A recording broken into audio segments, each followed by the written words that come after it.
Healthy bananas can be wonderful if you're prepared for an extensive growing period. If you live in a warm climate or have a good indoor growing location, watch on to learn about the year-long journey of banana plant gardening. Humidity should be at least 50% and as constant as possible. Ideal daytime temperatures are between 26 to 30 degrees Celsius, with night temperatures no lower than 20 degrees Celsius. Acceptable temperatures are warm and very rarely reach lower than 14 degrees Celsius or higher than 34 degrees Celsius. Bananas can take up to a year to produce fruit, so it's important to know what range of temperatures it will experience throughout the year. Banana plants grow best with 12 hours of direct, bright sunlight each day. They can still grow with less, but you should determine where in your yard receives the most sun. Bananas require a lot of water, but are prone to rotting if the water does not drain adequately. To test drainage, dig a hole 1 feet deep, fill with water, and allow to drain. Refill once empty, then measure how much water is left after 1 hour. Approximately 7 to 15 cm water drainage per hour is ideal for banana plants. A raised garden bed or adding 20% perlite to the soil assists drainage. This is especially important if you are using a banana plant that does not yet have leaves, or had the leaves removed for shipping. Leaves help evaporate excess water.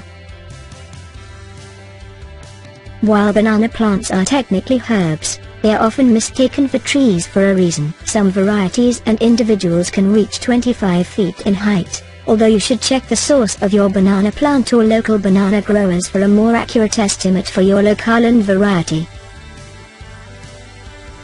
Each banana plant requires a hole at least 30 cm wide and 30 cm deep. Larger holes should be used in areas of high wind. Keep banana plants at least 4.5 meters from trees and shrubs with large root systems that may compete with the banana's water. Multiple banana plants help each other maintain beneficial humidity and temperature levels, as long as they are planted at the correct distance. If you can, plant several plants in a clump with 2 to 3 meters between each one, or a large number of banana plants 3 to 5 meters from each other. Dwarf varieties require less space. If your outdoors environment is inadequate, you'll need an indoor location with similar requirements. You'll need a large planting container sufficient for its adult size, or be willing to transplant the banana into a larger pot whenever necessary. Always use a pot with a drainage hole in a location where water can drain well. Consider a dwarf variety if you don't have sufficient indoor space. Use half the amount of fertilizer when growing a plant indoors, or cease entirely if you don't have room for a larger plant. You can acquire a banana sucker from another grower or plant nursery, or buy one online. A banana rhizome or corm is the base from which suckers grow. Tissue cultures are produced in laboratories to create higher fruit yield. If you're transplanting a mature plant, prepare a hole appropriate to its size and have an assistant help you. The best suckers to use are 1.8 to 2.1 meter in height and have thin, sword-shaped leaves, although smaller suckers should work well if the mother plant is healthy. Big, round leaves are a sign that the sucker is trying to make up for a lack of adequate nutrition from the mother plant. If the sucker is still attached to a mother plant, remove it by cutting forcefully downward with a clean shovel. Include a significant portion of the underground base and its attached roots. A rhizome without notable suckers can be chopped into pieces. Each piece with a bud will grow into a banana plant, but this will take longer than using a sucker. Cut off any dead, insect-eaten, rotting or discolored sections of the plant. If most of the plant is affected, dispose of it away from other plants and find another planting material. If using a sucker, remove all but a few centimeters of the roots. This will limit the chance of disease. You can also remove any leaves in excess of 5 and cut the top of the plant off with a slanting cut to increase the amount of sunlight that warms the soil for root growth and rot prevention.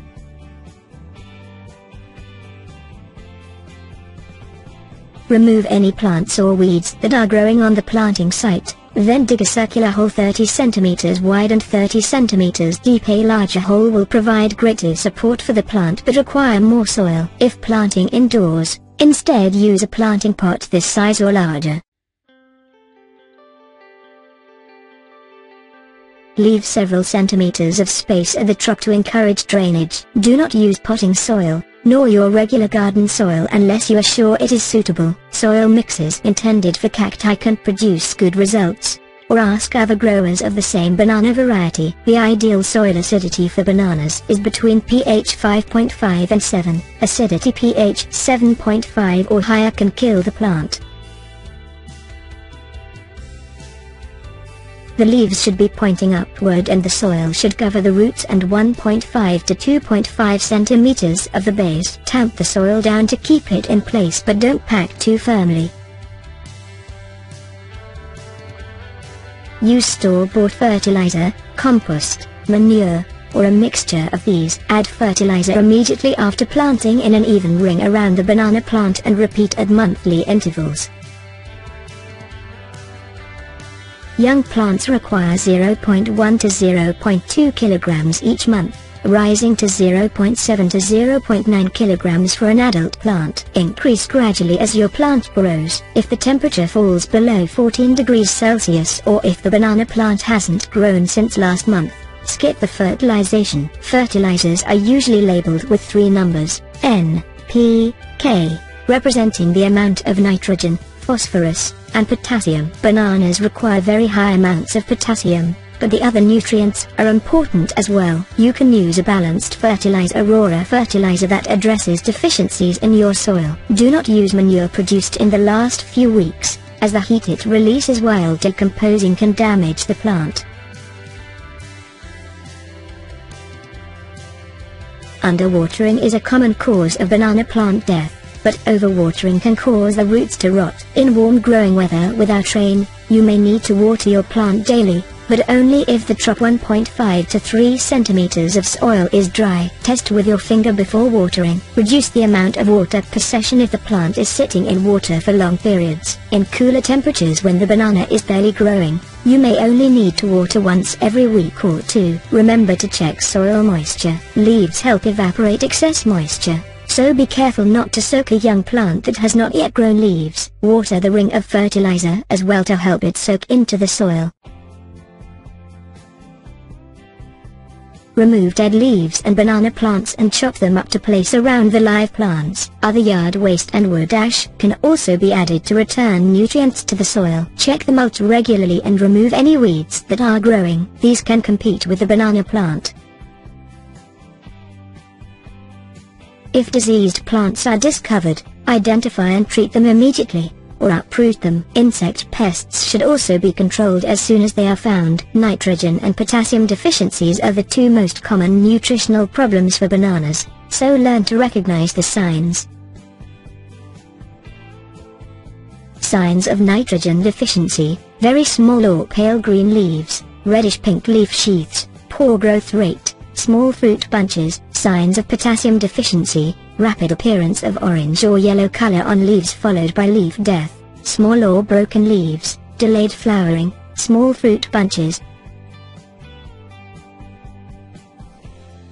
Once your plant is mature and has several suckers, remove all but one to improve fruit yield and plant health. Cut all but one sucker off at ground level and cover the exposed plant with soil. Repeat with a deeper cut if they grow back. The surviving sucker is called the follower and will replace the mother plant after it dies. Exceptionally healthy plants can support 2 followers. The typical banana plant flowers in 6 to 7 months under ideal conditions, but may take up to a year depending on the climate. Never remove the leaves around the flower, as they protect it from the sun. This may take an additional 2 months or longer. Each connected cluster of bananas is called a hand and each individual banana, a finger. The entire stem containing several hands is called a bunch. The remaining flower bud and tiny extra banana hand are the sterile male portions of the plant. The hand should wither off on its own, but removing the flower bud will cause the plant to put more energy into growing fruit. The male portion of the flower is called the banana heart. Some varieties of banana plants produce edible banana flowers that are popular in Southeast Asian cuisine, but not all are suitable for consumption. Use a stake to prop up the plant if the bunches are dragging it down. This will protect the fruit from insects and other dangers, but they must be open at both ends to allow adequate air and water flow. Tie the nylon or plastic sack with soft twine several inches from the first hand. The small flower at the tip of each banana will become dry and easily rub off, or the banana plant will lose most of its leaves. This is a good time to harvest the fruit. Cut a notch halfway into the